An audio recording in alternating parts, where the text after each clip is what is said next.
বাসার সামনে পিঠা উৎসব বসেছে, সাথে গিয়েছিলাম মার্কেটে, আবার বাসায় এসে বানালাম টমেটোর সস।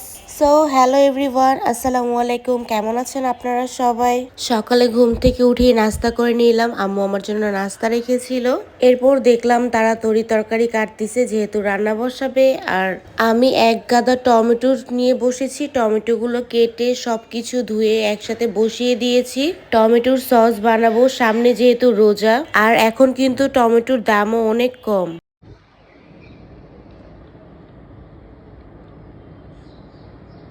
কি করো তুমি? আমি নিজে নিজে চ্যালেঞ্জ দিছি। আমি পুরা পুরা 5.5 ঘন্টা পুরা এই টেন্টের মধ্যে থাকবো আর এই বারান্দার মধ্যেই থাকবো। ওকে, কি অ্যাড করো দেখি। হ্যাঁ, এমনি আবি যাবি আট করতেছি আমি। দেখি। আবি যাবি। এদিকে আমার টমেটোটাও খুব সুন্দরভাবে সিদ্ধ হয়ে গিয়েছে। আর ওদিকে দেখি আমার ভাইয়ের মেয়ে খেলা করতেছে বারান্দায় বসে। এদিকে যেহেতু আম্মুর রান্না বাড়াও শেষ, আমারও হালকা ক্ষুধা লেগেছিল। এরপর আমি খেতে বসে পড়েছিলাম।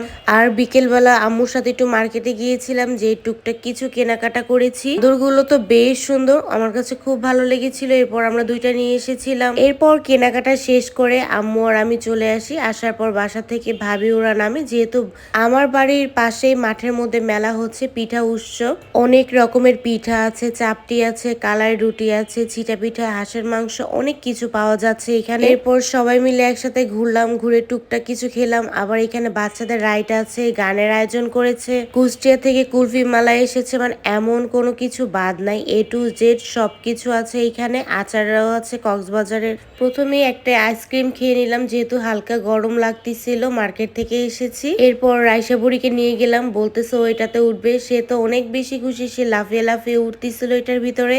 সে খেলা করতে করতে হঠাৎ করে আকাশ ডাকলো, ডেকে এমন একটা বৃষ্টি চলে আসলো।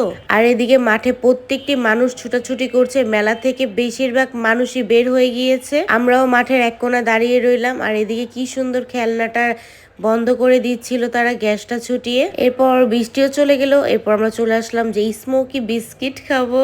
জিনিসটা হাস্যকর লাগলো, আমার কাছে ভালোই লাগে। একটা ঠান্ডা ভাব আর মুখেতে একটা ধুমা বের হয়। এই তো আমরাও নিয়ে নিলাম একটি প্যাকেজ। এরপর আমার ভাইয়ের মেয়েকে ট্রাই করলাম, ও বলতে ফুপি ঠান্ডা।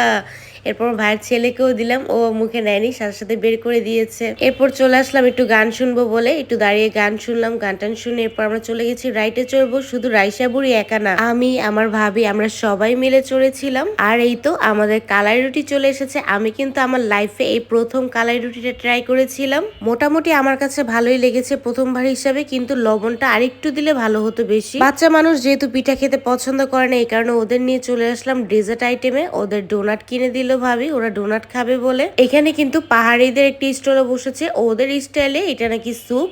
এই তো সবাই ঘোরাফেরা খাওয়া দাওয়া করে সময়টা কেটে গেল। এরপর যেহেতু বাসায় চলে আসবো, এই কারণে বাসার নিচেতে একটা পাস্তা নিয়ে আসলাম কিনে। বাসায় আসার সময় আব্বু আম্মুর জন্য কিছু পিঠা নিয়ে আসলাম, তাদের খাওয়াবো বলে। রাতের বেলা যেহেতু আমার ভাতটা ভালো লাগে না, আমি এটা সেটা খেতেই বেশিরভাগ পছন্দ করে থাকি। এই তো আমার ছোটখাটো একটি ভিডিও আপনাদের সাথে শেয়ার করলাম, আশা করি আপনাদের কাছে ভালো লেগেছে। আমার ভিডিওগুলি যদি আপনাদের কাছে ভালো লেগে থাকে, অবশ্যই বেশি বেশি করে লাইক কমেন্ট শেয়ার করে দিবেন। সবাই ভালো থাকবেন, আল্লাহ হাফেজ।